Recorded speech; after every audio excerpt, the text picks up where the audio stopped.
Feliz Navidad, Feliz Navidad. Here's a thought. If snowflakes were the size of shurikens, it'd be like, I'm dreaming of a white Christmas.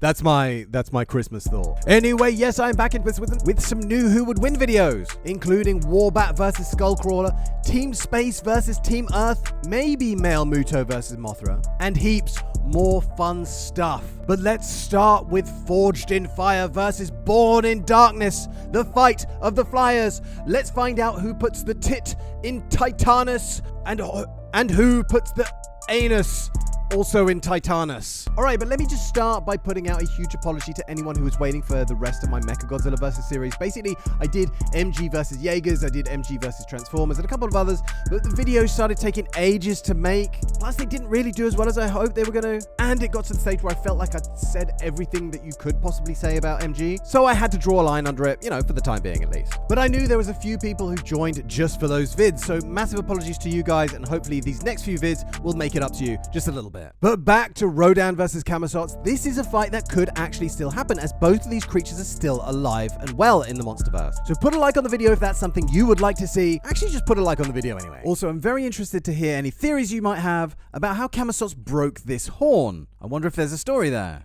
Alright, let's start by looking at Titanus CAMAZOTZ. Featured in Kingdom Kong, this guy is an ancient evil who wants to shroud the world in darkness. Its name originates from the god figure worshipped by the ancient Mayans, and it first appeared during the events of King of the Monsters in 2019. Standing at 164 feet, or 50 meters tall, CAMAZOTZ is a colossal winged, bat-like mammal, covered in thick leathery skin, huge bony spikes, and thick bony armor. His huge wings span a length of 400 feet, and his thick tail not only gives an excellent counterbalance for his bipedal posture, but also can be used to whip, grip, and smash. It's covered in segmented bone protrusions, which not only give an armored covering, but also multiple sharp barbs at the point, which he can use to stab or club to inflict a multitude of terrible wounds. This thing can also wrap around its prey and squeeze in a vice-like grip, and even lift smaller prey off of the ground completely. In fact, now that I think about it, he even lifted Kong off the ground, didn't he? Duh. He has huge talons, which when combined with its dense leg and foot musculature, can pierce through almost anything, and they're strong enough to maintain a grip on Kong as he hoisted him into the air not once, but twice before dropping him to the ground. Let's talk about his abilities. His main and most distinctive attribute is his sonic screech. So this guy has evolved a peculiar set of vocal cords and throat muscles to emit a tone so high-pitched that it could not only deafen other titans such as Kong, but also interrupt and disrupt communications and navigation signals. It screeches so loud here that Kong's ears instantly start to bleed. Because he's evolved to live in darkness, he's also been relying on echolocation for his entire existence. So he has a built-in radar to give him a superior sense of his surroundings and opponents. This means that he can identify, locate, and track enemies anywhere within his vicinities, including enemies that would normally be out of sight. This ability means that he has no blind spots. This next one is not an ability exactly, but definitely an asset, and that's CAMAZOTZ's flying army of minions. These guys are smaller bat-like creatures that swarm in massive numbers and are most likely connected via telepathic link to their alpha to enable a hive mind style of communication. Whilst these little assholes' biggest strength lies in their numbers, being able to smother and overwhelm their prey with millions of bites and cuts, they are also more than willing to sacrifice themselves for the good of their leader. Now, let's look at his opponent, the fearsome Firebird Titanus RODAN. I've spoken about this guy before, but let's go again just because he's awesome. Nesting in a place that became known as the Demon's Nest, Mike Doherty said on Twitter that Isla Damara is actually RODAN's lifelong home, with RODAN's parents choosing it as a nest to lay their egg in. Hold on, Charlie's barking. Charlie want bacon. Actually, I want bacon. Now, I find it interesting that this guy always kept this place as his home and never left, as most birds will only use a nest for one season, maybe two, before moving on. So make of that what you will, I just thought it was interesting.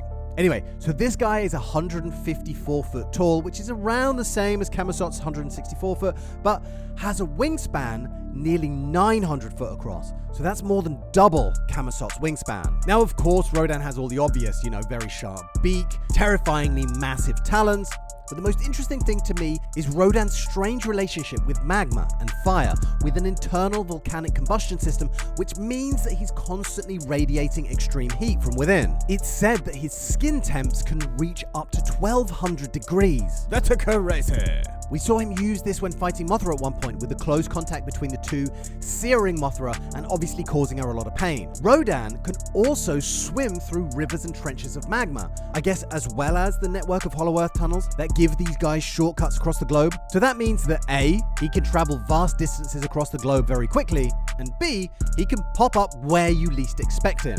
He can also make volcanoes erupt by simply flying over them, and has been known to fire out a flaming ball of molten rock as a projectile attack. Although thinking about it, I don't think that was the Monsterverse version. That was another one of the versions. I can't remember.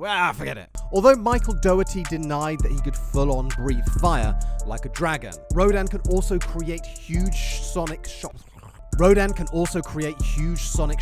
as it flies close to the ground, an avalanche of turbulence and air blasts that anyone that happens to be under this guy's flight path is gonna suffer. And of course, Rodan has the razor-sharp beak, the terrifying talons, and of course, Rodan has the fairly well-thickened skin to avoid any penetrative blows, although he did get stabbed through with Mothra's stinger, remember that? So how would these guys get on if they went head-to-head? Usual rules, one-on-one, no help from anywhere or anyone. Let's make this an aerial battle above the ocean, let's say. So first obvious thing is the massive difference in wingspan. Rodan is almost double wingtip to wingtip. This is going to tell you a few things. Rodan probably weighs more, even if we're just talking about the amount of extra muscle it takes to lift those extra large wings. That's going to give him a lot of extra mass, which in an aerial battle is not necessarily an advantage. Usually that means that Rodan would have more power, therefore the higher top speed. But CAMAZOTZ would be quicker to accelerate and more agile. Although you can't say that Rodan isn't nimble when you see him doing barrel rolls and all that shit. But let's go with that. As agile as Rodan can be, I really think that a smaller and lighter opponent would be able to outmaneuver him. So once both come together in an initial scuffle that doesn't land any conclusive blows other than teaching CAMAZOTZ how hot magma skin can be, CAMAZOTZ breaks away. CAMAZOTZ's tighter turns and quicker accelerations and shorter braking distances would mean that CAMAZOTZ could break away and pick his spot to attack, and I reckon he would come down from above, trying to sink his talons into Rodan's back, trying to pierce his spine. Rodan would try to spin, but it's too late. The talons are sinking in. I'm thinking that CAMAZOTZ's talons could pierce Rodan's skin, but the searing heat almost causes as much pain to CAMAZOTZ as it does to Rodan. So CAMAZOTZ's talons' grip weakens just enough for Rodan's spinning to shake CAMAZOTZ loose and send him flailing away, struggling to regain control. This second or two of being out of control allows Rodan to come back with his beak, breaking through a few of the giant bat's dorsal spikes and piercing the thick membrane that makes up his wings, ripping a huge chunk out of it and massively impairing his flight capability. So as Rodan comes in with his talons again, CAMAZOTZ lets out his sonic roar. He knows he's in the shit, so it's the strongest roar ever, bursting Rodan's eardrums, almost making him black out in midair. He doesn't know which way is up, which way is down, and he loses track of CAMAZOTZ, but soon is all too aware that CAMAZOTZ is coming in from the side and going straight for the jugular. He latches onto Rodan's neck with his fangs, gritting past the pain of all the molten lava as he tries to breach Rodan's windpipe. But as we saw with Kong in Kingdom Kong, the disorientation is only temporary, and Rodan gets enough of his senses back to turn one of CAMAZOTZ's attacking assets against him, and grabs onto his barbed tail with his talons and rips CAMAZOTZ's whole body away. And then, using his large, powerful wings, Rodan builds up all of his speed, dragging CAMAZOTZ by the tail, skimming the surface of the ocean, which turns as hard as concrete at that speed. Then, gaining altitude, Rodan drags CAMAZOTZ out of the storm and into the full, glaring sun, causing the bat's light-sensitive eyes to fry and boil before spinning him around and flying him straight down, bringing the full weight and bulk of the Firebird on top of CAMAZOTZ, smashing him into the surface of the ocean at full speed, before vomiting fire into his eyes or something. I don't know. The point is that I can't get over how much bigger Rodan is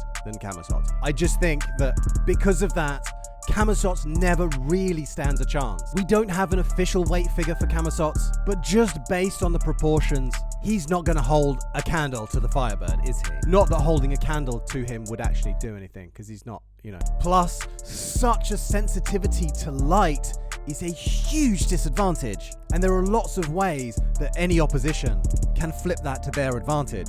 Especially an opponent that can cover a lot of ground quickly, like our guy here, can easily drag Camazotz out of the storm, or any shelter that he's in. So I just don't see Camazotz winning this.